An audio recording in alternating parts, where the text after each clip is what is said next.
Good morning, everyone. My name is Stanley Romo, and it's both an honor and privilege to welcome you today to today's discussion on a topic of immense importance: Black investments, equity, and accredited investors. The subject of today's conversation touches upon fundamental aspects of our financial landscape, equity, and the role of accredited investors. It's a dialogue that goes beyond the realms of finance. It's about representation and the power of inclusive investment. In this age of informative information and innovation, the financial world is evolving at an extraordinary pace. Yet amid this transformation, disparities persist. Black individuals and communities continue to face barriers in accessing opportunities for wealth creation, and investments are available for others. This is a reality that demands our attention and, more importantly, our action. Today, we have an incredible panel that I have the privilege of bringing together, a group of remarkable individuals who are leaders and trailblazers in the field of finance and investment. They bring a wealth of knowledge, experience, and insights, and will undoubtedly shed light on complexities of equity and investments. As we dive into this discussion, let us remember that our ultimate goal is to just not only highlight the challenges, but explore the opportunities and solutions. Again, I will be your moderator. My name is Stanley Ramon, and I'm the founder and CEO of Renovest. Renovest is a marketplace for online communities that teach financial literacy and investments. You can kind of view it as an app store for online communities. I'm also an entrepreneur in residence at Mass Challenge, Boston Fellow for Visible Hands, and a grant recipient for Beckman themselves. But more importantly, I'm excited to introduce our panelists. First, we have Kirk A. Sykes. Kirk is the managing director of Accordia Partners, LLC, a Boston-based real estate investment and development company. Accordia executes large-scale public and private real estate projects with the goal of financial and social responsibility investment successes. Can we give a round of applause for Kirk, please? Next, we have Nia Evans, who is the executive director of, actually Nia is not here today, apologize. We have Linda Whitlock, who is the principal of Whitlock Group, providing strategy consulting to boards and CEOs. She is sought-after leadership advisor and was appointed by President Biden to the Presidential Commission of the White House Fellows, and now serves over 20 public companies, venture-backed public agencies, and charitable boards in the real estate, financial services, arts and culture, human services, and educational sectors. Can we please give a round of applause for Linda Whitlock? And last, we have Herbie Duvron. Herbie is the president and CEO of Whitlock Group, a physical and cybersecurity firm. The company possesses a defense security services secret clearance, operates in multiple states, and currently holds contracts with the U.S. Department of Homeland Security and several with the U.S. Department of Defense. Herbie is the recipient of multiple awards and recognition, including the most recent being named 2023 Most Influential Bostonians. Can we give a round of applause for Herbie? So I wanted to start this discussion first, if each panelist can briefly just introduce their primary focus and areas of interest in their investment sector. Kurt, do you mind starting us off? Sure. So Accordia Partners is a real estate development company, and we're focused in the Boston market on public-private partnerships that are transformative and inclusive in their nature and composition. So our latest project is Dorchester Bay City. The other role that I have is a partner in Boston Real Estate Inclusion Fund, which is a partnership with Richard Taylor and Daryl Settles and Basis Investment Group, which is endeavoring to bring people like yourselves into large-scale real estate projects that normally are not inclusive of retail and investors of any type, especially women and people of color. Amazing. Kirby? In addition to being entrepreneurs and a CEO of a security company, and I'm also very much involved in real estate development. I'm a founder of Rise, and also as an investor, and invested in a number of different ventures, and mainly socially impact organization, and also high return opportunity as well. Amazing. And I first want to just thank you all for being here. and thank BECMA for their skilled leadership with impact and phenomenal programming. We're all here to celebrate Black achievement, Black success, but also Black ambition. And investing needs to be a big part of our Black ambition for ourselves and for our community. I've been involved, as you've heard in the introduction, in so many different industry sectors, communities, initiatives in Boston for over 40 years. And that's enabled me to then have opportunities to invest in a range of projects, in a range of companies, from startups to mature companies. My focus has been on real estate. That seems to be a theme already, and I'm sure each of us is going to come back to that during our remarks this morning. But in particular, affordable housing development, but also we've invested in life sciences companies, particularly those that have promising treatments for diseases that disproportionately negatively affect Black people, like sickle cell disease and depression. We've also invested in leisure, recreation, hospitality projects, and our latest, which includes wonderful Herbie as a fellow investor, is in helping to launch a professional women's soccer team in Boston, Boston Unity. Our home pitch will be White Stadium in Franklin Park, and we as investors, and obviously the team leaders and organizers, and the mayor and the city, see this as an opportunity to help Black and brown investors who are part of the investment family build wealth, at the same time that we bring significant, tangible benefits to the neighborhoods, the families, the young people who surround Franklin Park. Amazing. And Linda, if you can speak more in regards to the investment requirements. You've done a lot of different works in different particular industries. What are the key criteria and requirements when you consider evaluating a particular investment opportunity?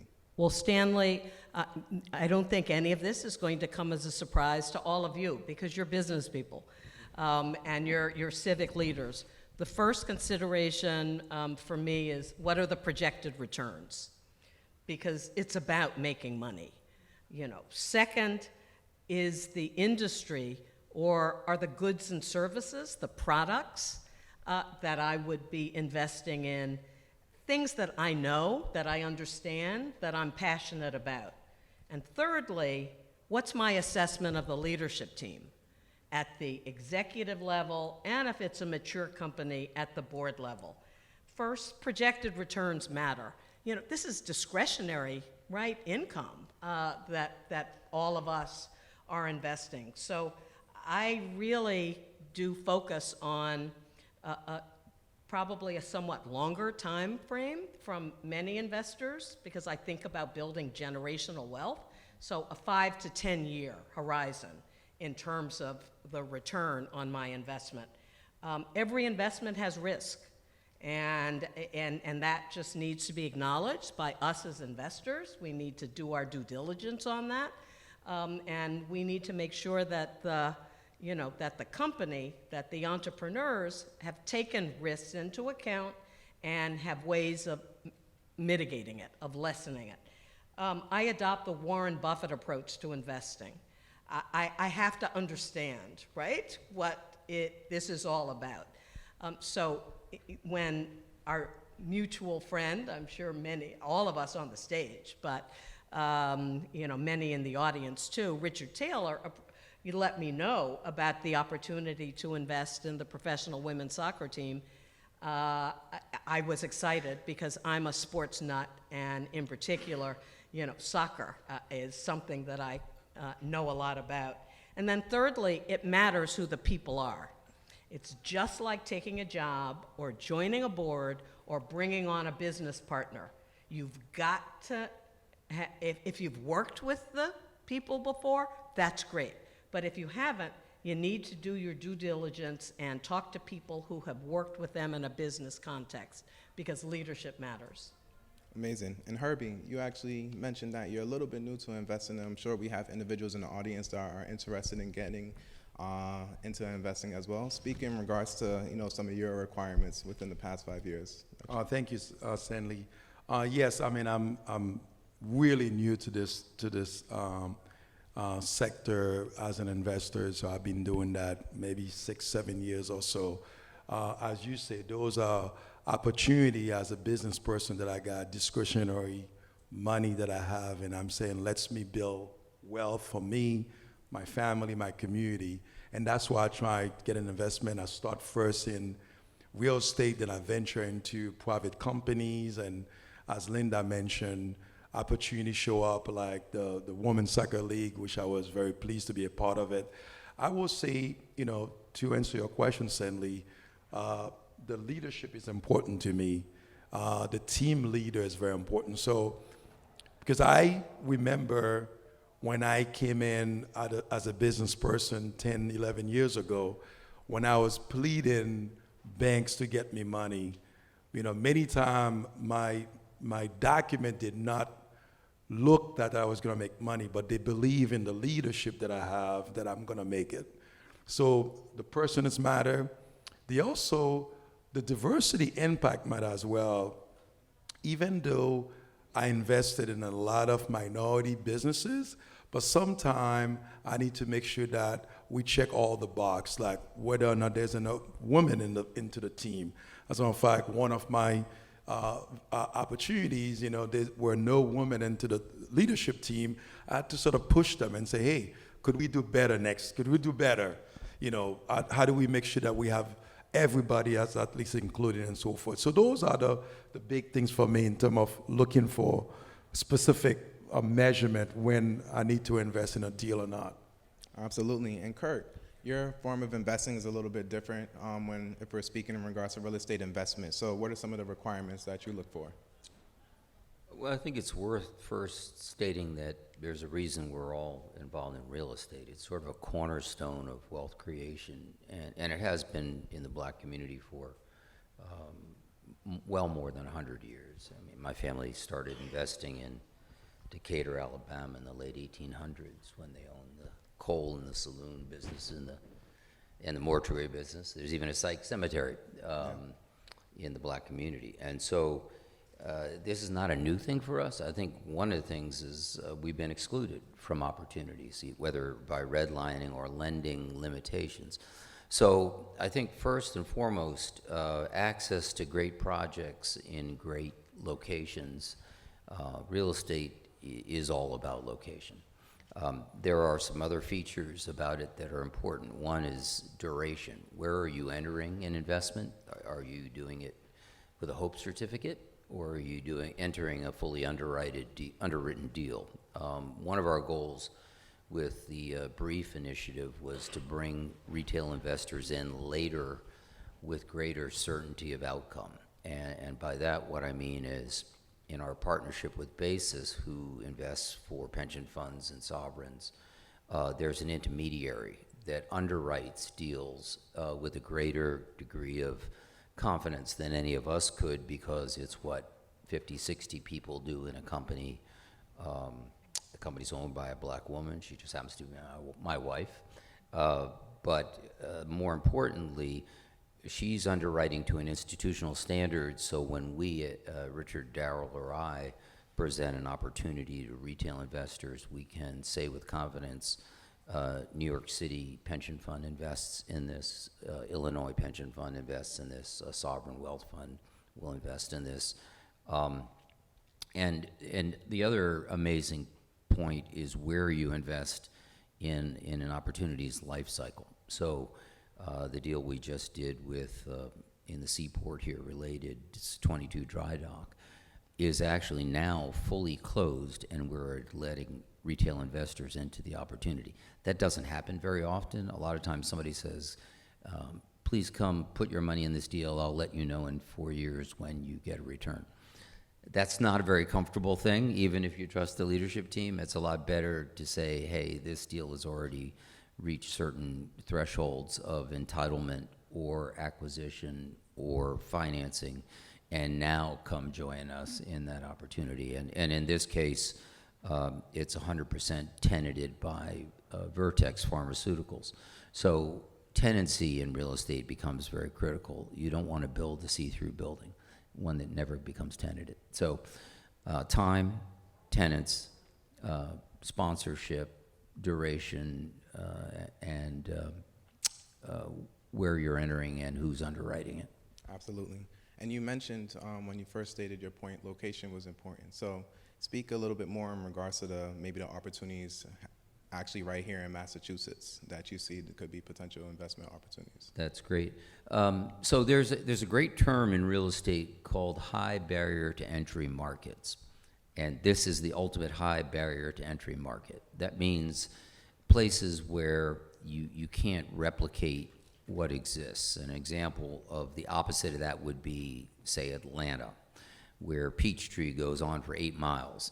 And if somebody can go another mile down the road and build something for half as much because the land costs less or because the entitlement is easier, it undermines the value of what you're investing in.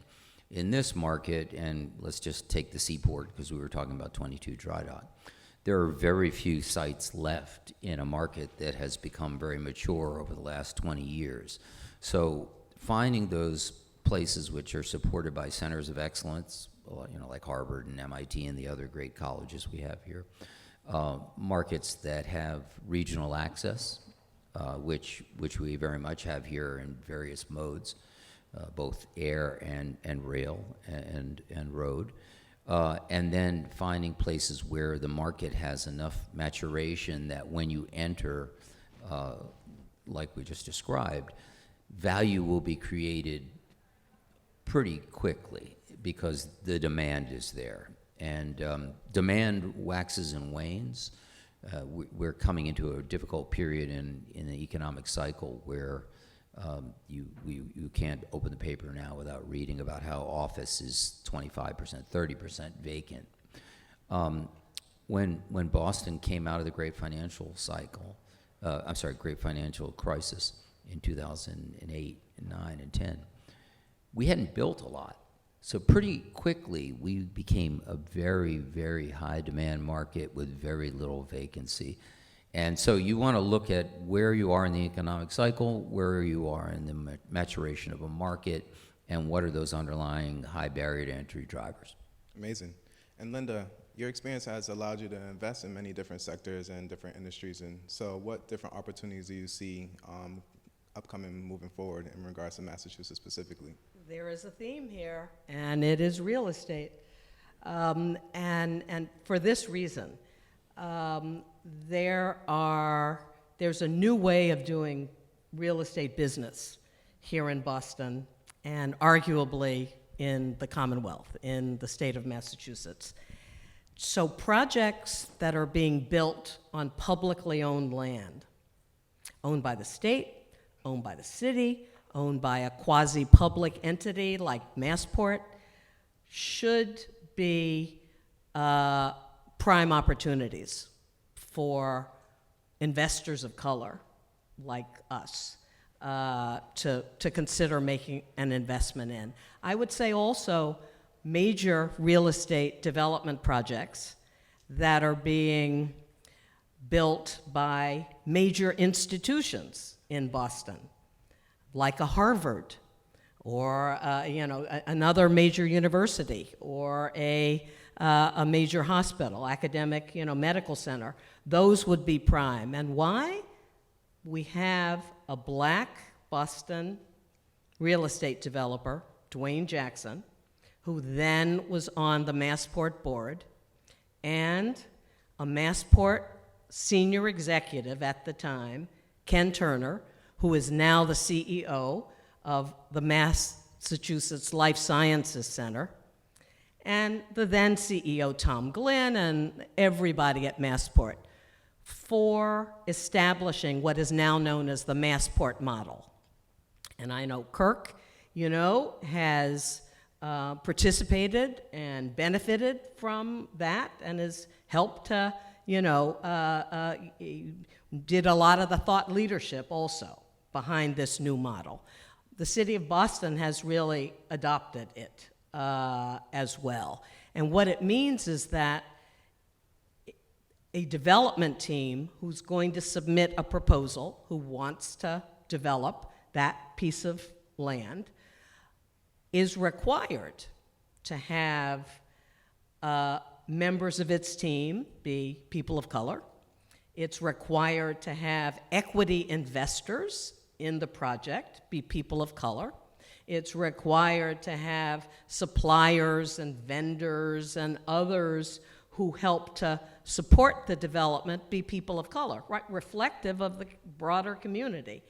And so I think to look for those kind of projects, if you're thinking about getting into investment and real estate investment in particular, would be a great way to not only gain returns, and we've all talked about the returns that can come from well thought out, well capitalized real estate projects, but it's also a way to expose you to other investors of color and white investors with whom you might be able to co-invest in future deals. And it's a way to help you build your portfolio, your diverse portfolio of investment interests. I just wanted to say one last thing about real estate. Kirk mentioned his ancestors back in the 1800s who invested in real estate that helped to, lead to his being able to be a developer, an investor, a thought leader. Mine did the same thing in Philadelphia, before the Civil War.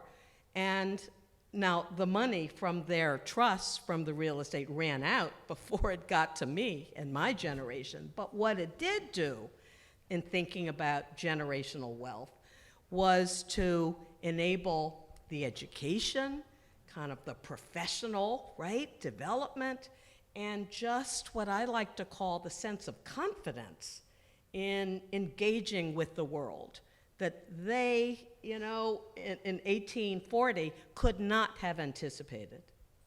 Amazing. And Linda and Kurt, thank you for focusing on the real estate investment factor.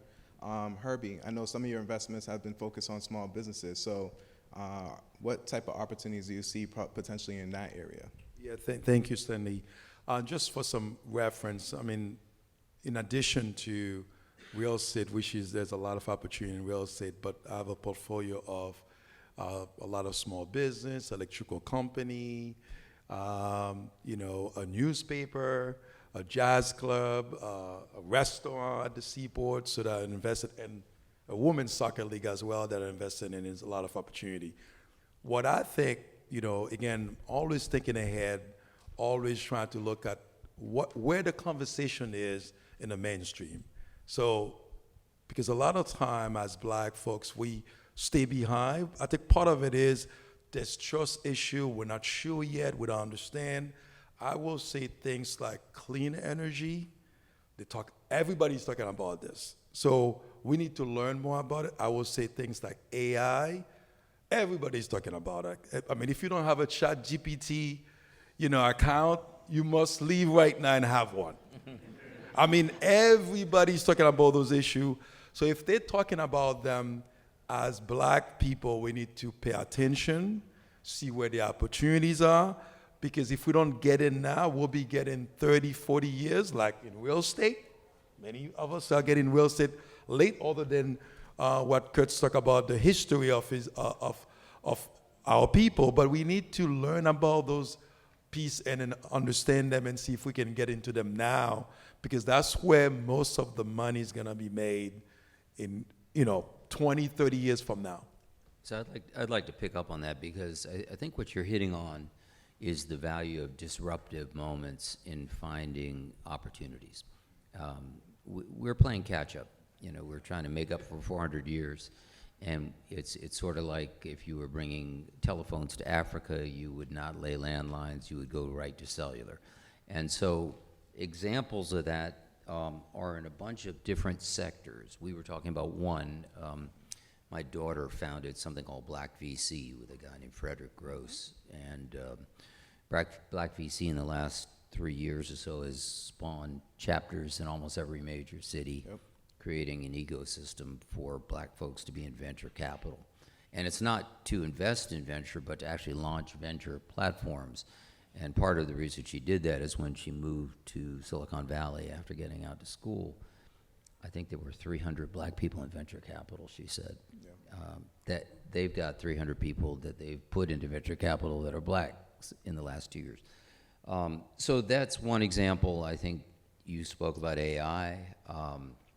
There are other areas. We've made efforts to invest in renewable energy. We took a run at Vineyard Wind. We were unsuccessful.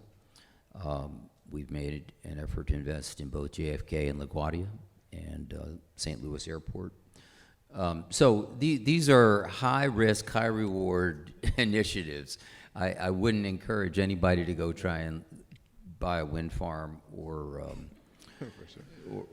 buy an airport terminal. Right. But I do think things like AI and venture and all other disruptive moments are a way for us to play catch up and to not try to, play with the old boy network, which we may never break into. For sure. To add to that, just a couple of observations.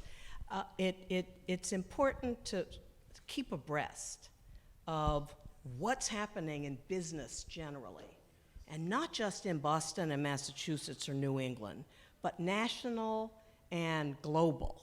So, I'm kind of a news junkie, not TV anymore, and if there are any TV folks, I apologize for that.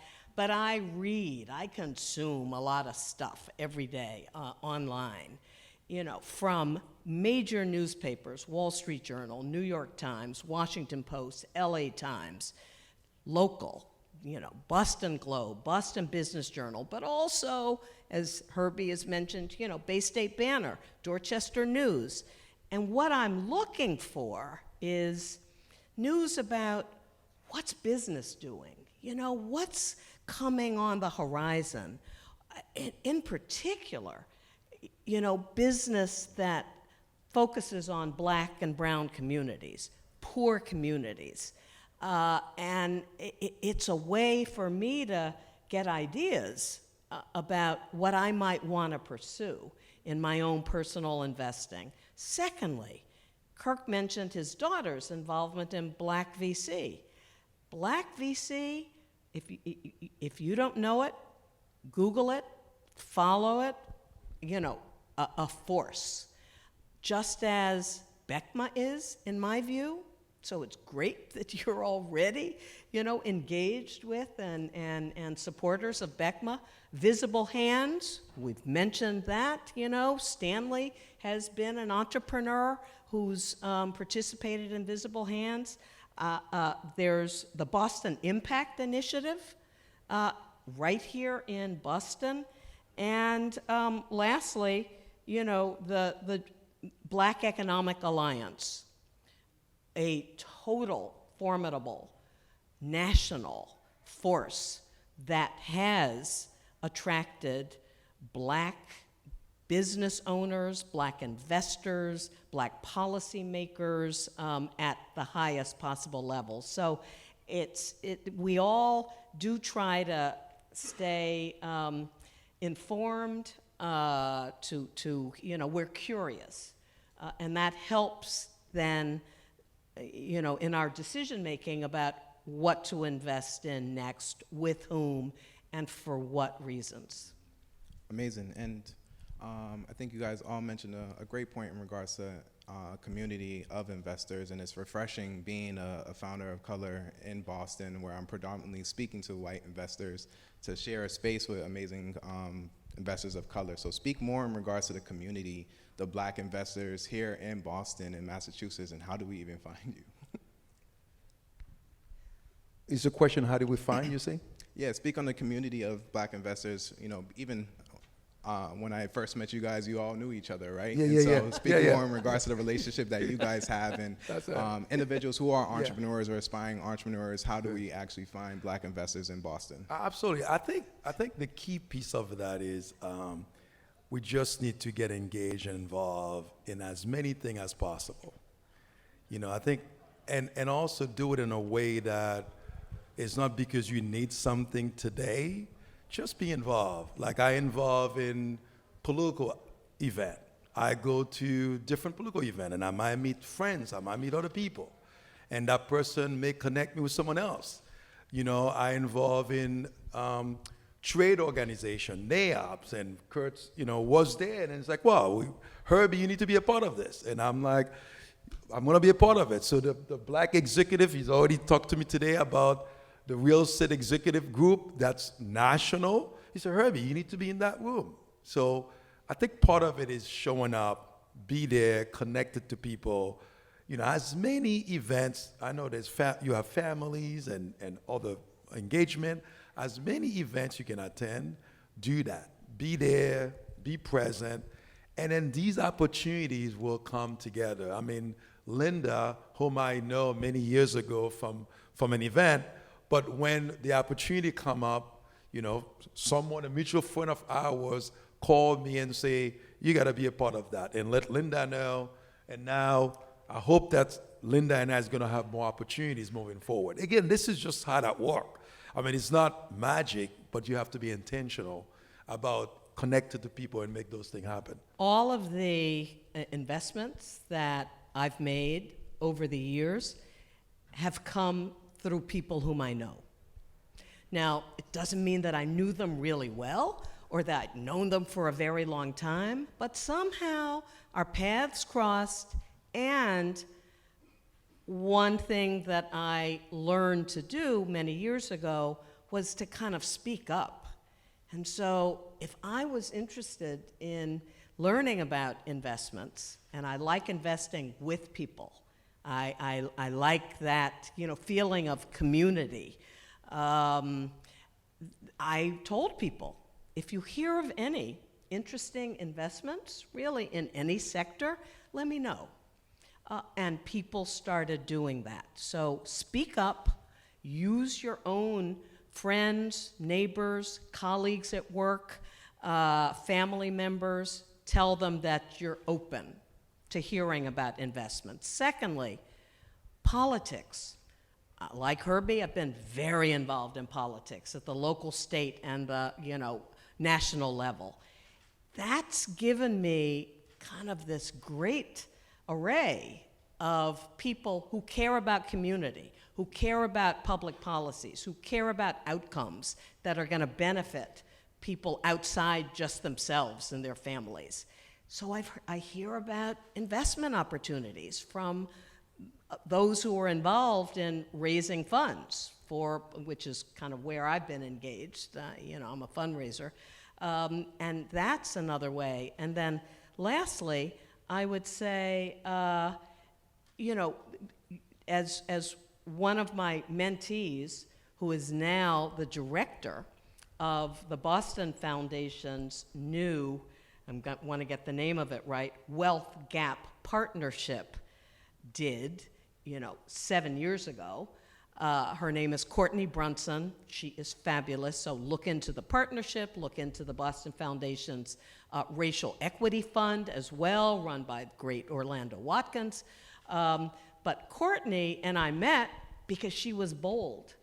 We went to the same college, she many decades later, and she was a senior, had been invited to this reception with alumni, and she just walked up to me and she said, I'm Courtney Brunson.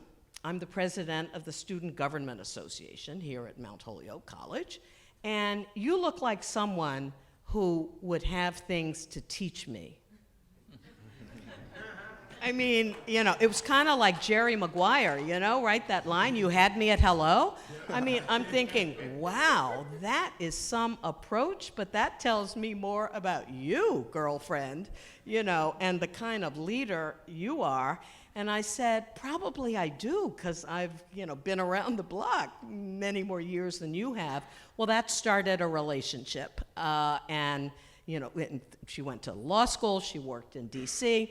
She's just amazing. I learned as much from the relationship as she has. But she's now in this role. So we could all model after Courtney. You see someone in a room, and go up to them and start talking. You never know what opportunities might come. So I agree with all those paths, but they some way seem limiting because you have to find your way into that network. And since we're in the 21st century, I think it's time for us to figure out how to spread the love with technology.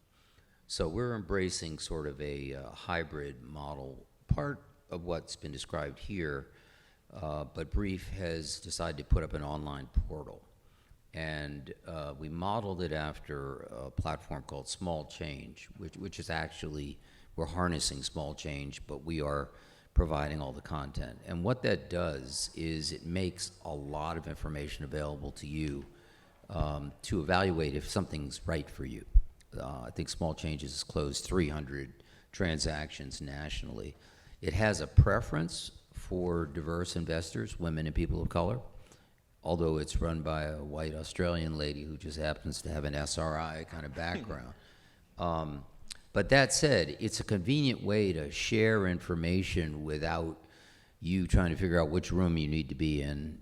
It's a room that you can access with your phone. And so at the end of this month, we'll put up our first Brief transaction for 22 Dry Dock on the Small Change portal, and you can scroll through all the data you want and decide if it's good for you, and if not, click and go to the next one in Louisiana and do that one, so. I think that's great, and I'm not a Luddite, I believe in using technology, so I think, all of these approaches can be valuable. Yeah, for sure. And amazing points, everyone. I want to shift gears a little bit. I know we probably have inspiring investors and founders in the crowd. And being a founder, I could probably speak on the challenges of being a person of color founder. What are some of the challenges that you guys have faced being an investor of color in Massachusetts? I would say initially for me was, access to more capital so I can deploy that. That's always a big issue for more investors because many of us, or all of us here, this is money that we earn, we are invested. It wasn't like money that was left for us by grandpa or grandma, that stuff, generation of wealth. So finding more money is a key thing. The other part of it too, I think Kurt mentioned a little bit onto that, is finding a way to get more mentorship, because if you're not out there, you have to be that kind of person that's sort of out there, walk to Linda and tell Linda this great line that for her to say, you know what, I'm going to help you. And then not everybody's sort of that way. Some people are more introvert. Some people is not going to be out there and make that. It's really fine mentorship. So that was, for me, the same thing. I had to figure out who are the players, and given you live in Boston, it's not Atlanta and other places that have a lot of black people there, it's not a lot of us. So that's why when you say, Stanley, we all know each other, well, it's not a lot of us. We hang out a lot together. and finding people that sort of been there before, that you can sort of get with them and make sure that they are your mentor and tell you the ways and learn. So I guess I'd point to a personal challenge, which is identifying your risk tolerance, because opportunities show up. The question is whether they match up with where you are in your life. And it might be good to share one. So one I'll tell you that didn't work for me, but might work for somebody else. It was, I was invited to join into a hospitality group associated with the casinos. And for me, that just didn't work because, one, my risk tolerance wasn't geared towards what I perceived to be a more volatile asset class, hospitality and food and beverage. Two, I didn't quite get the control structure where I actually could understand what I controlled when I got to get out of the investment, whether I was in it until somebody else wanted to leave, or whether I could crystallize my investment and exit when I wanted. And then, lastly, I just didn't understand the space well enough. So is it something you understand or you can get enough knowledge about that you can get comfortable with the risk tolerance or the risk-adjusted return that an investment will provide you? So that may be more about you as an individual than what barriers are being thrown up by the environment. I guess two sets of responses. One, it's hard for us, right, as kind of black people generally, to have opportunities, to be taken seriously, right, to be able to have success. But that hasn't stopped our ancestors, and it surely, doesn't stop us. And so in the beginning, years ago of my investment journey, it was, being seen as having the financial heft and of having, the capabilities, right, the sophistication to invest that I think were the biggest barriers. And so one of the things that I did was not just to educate myself, to reflect on how do I present myself, in what settings, right? Do I build relationships? And so I became much more intentional about, using my fellow board members, because I've always loved serving on boards, corporate and nonprofit. That's a real fertile opportunity, because a lot of board members do invest. And so I knew that I had to be dependable, reliable, effective, skilled. I had to present as someone who is, a good problem solver, because investing, while it might be you're making the investment, if you're not doing it in a group, typically called a syndicate of other investors. People want to know who's going to be on this investment journey with me. So how you kind of carry yourself, present yourself, what you do in your day-to-day work, volunteer work, etc., all matters. One last observation. I said I enjoy investing with others. And those others have included family members. One of our first investments was in raw land in Arizona. Yep, believe that, but this was many decades ago. The Phoenix area was booming. And so with a family member and two other people whom we knew, we joined a syndicate, a group of investors who purchased, large parcels of land. And we had varying, outcomes in terms of the financial returns. But one of them we kept for 30 years, sold within the last few years at an enormous, multiple. Now, it took that patience, but it was, a good outcome. But again, we did it with others, family members and friends. So that for us, meaning my husband and me, has been one way of, of breaking into what has historically been an unfriendly, unwelcome arena for black people to be investors. And I think your point about investing with others is a great point, because one way to get comfortable with certain investments that you may not have the acumen to evaluate is to see who else is investing in those opportunities. So if you see a life science deal and some 3 founders of a life science company are coming in as co-investors, good chance they're asking the right questions, maybe the questions you may not know how to ask, and then the next time, of course, you have that knowledge. But I agree with Lynn. I'm a huge fan of partnering to get access.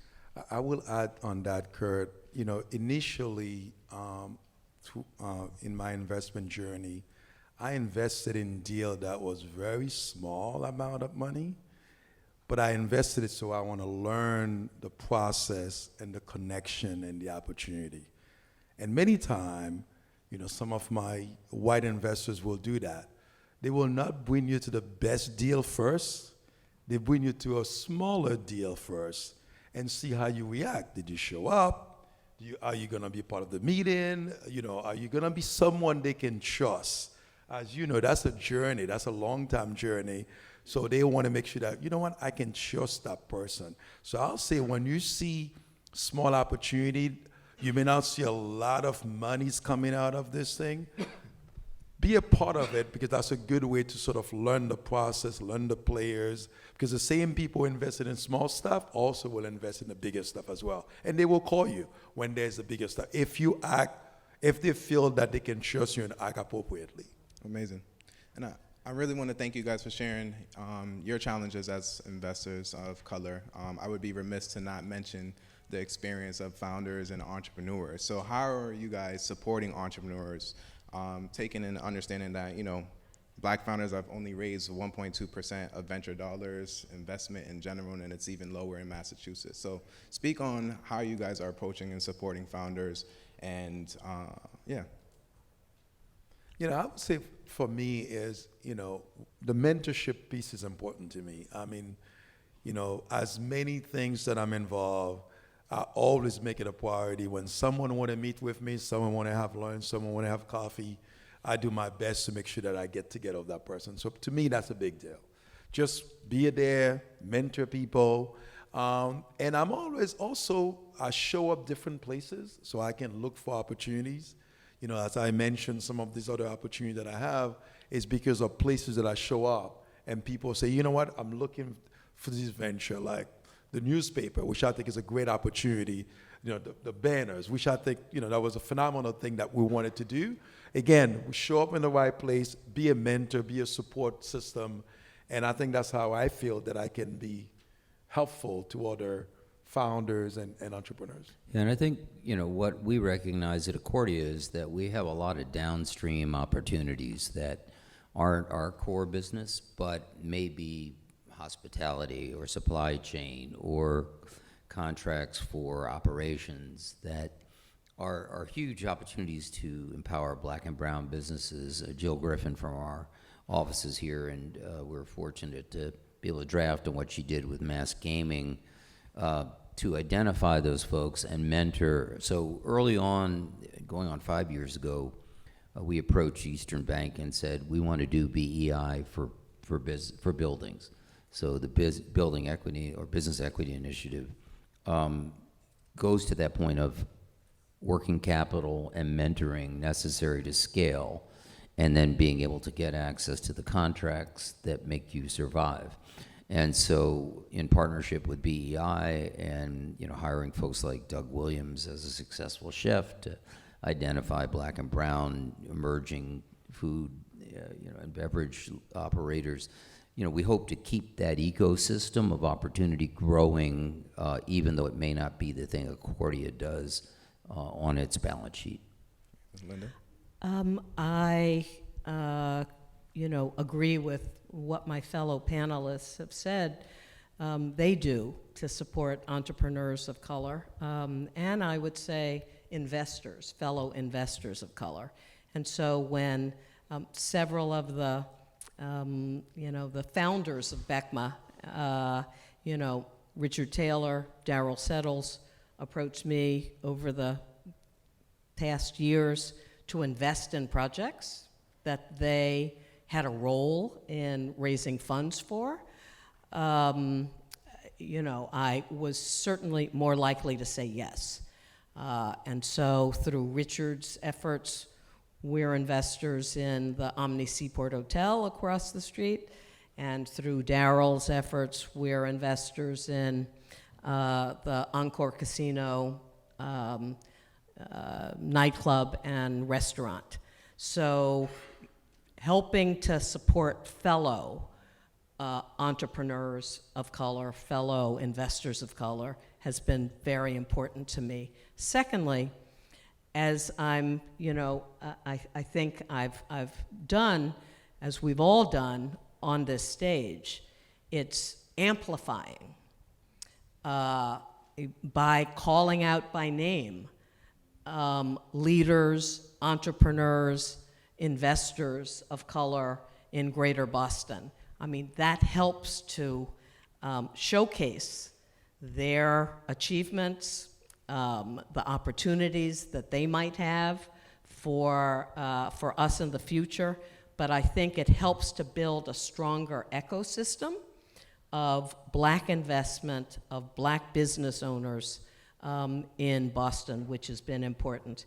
And the last thing I'd say, it has to do with a charity that I'm the co-chair of, and this is the Quinn Impact Fund at the Quinn House, which is a relatively new social club. Many of us, up here are members of it. Very diverse membership body, intentionally so. And the Quinn House has a philanthropic arm, and I co-chair it. Among the grants and relationship building opportunities that we bring that benefit entrepreneurs of color is through our discovery and innovation area of grant making. And I know that, our moderator, Stanley, and I are going to talk after, the panel, because, we need to engage him more fully. And that's a perfect transition to our final question before we open it up to the audience for questions. What is your vision for future investment in equity in Massachusetts as an investor and for individuals who are aspiring to be, as well as entrepreneurs? Well, I would love to. I've been thinking about this. Stanley did give us a preview of the questions that he was asking us, and wanted to make it easy for you guys. You made it easy for us, and it made us, seem as though we, have thought about it. But I just am struck by how we are living in history right now. This, to me, is an unprecedented era in Boston. Who's our Attorney General? Who's a member of Congress representing Boston? Who's the developer of billion-dollar mixed-use development sitting right here on this stage? The CEOs of major universities. I mean, one was just announced, right? At Boston University, new president, Black woman, yesterday. And the, Claudine Gay was just inaugurated, Black woman, as the president of Harvard last week. CEOs of academic medical centers. The Boston Fed, Black woman, is the president. A community foundation, Lee Pelton, just spoke right before us, and scores of other entrepreneurs and business owners whose names I don't know. This is unprecedented. So nobody gave those leaders their opportunities. They worked hard, they relied on their families, their friends, they sought role models, their education. They seized chances professionally and personally. And that's led to their high levels of success, of visibility, of power and influence. They had ambition. Our collective ambition for Black wealth building in Boston needs to match this moment. Our ambition for ourselves and for our community needs to match this historic Boston, this historic moment in our city. So go forth and invest and be ambitious. Correct. So I guess I'm going to bring it to the real in my sense. I admire exactly where we are in that regard. I hate to say it, but we're in the 12th inning of an economic cycle. The next few years are not going to be easier than the last 5. And so that means contraction unfortunately, in terms of the risk of capital allocators. It doesn't mean a contraction in the appetite or interest in creating opportunity. So this is one of those disruptive moments in my mind. So when we talk about using digital platforms to try and make a more democratic access to opportunities, I think that's where we have a huge chance to push down the opportunity.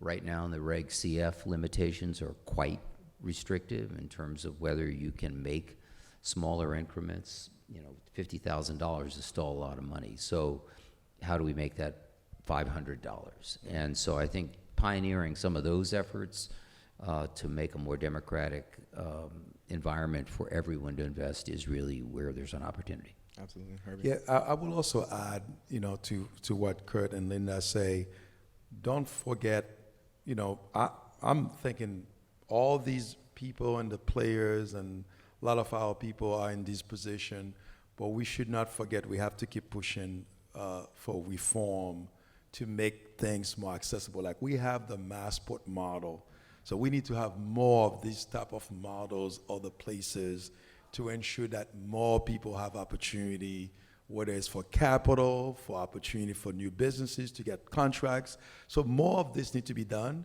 I love, it looks really good to have, because I remember when we have our governor, Deval Patrick, as the governor here, we had a lot of black people in a lot of different positions, but I think more could have been done, because when you're in this position, you got to do things. Like I think, I just get, honored to be appointed at Mass Housing for 7 years. My job is I got to do the work. I mean, this is not just being there to be there. It's being there to do the work. That's mean we got to open the door for more of our people. Every day, wherever we are, we have to make sure we do that.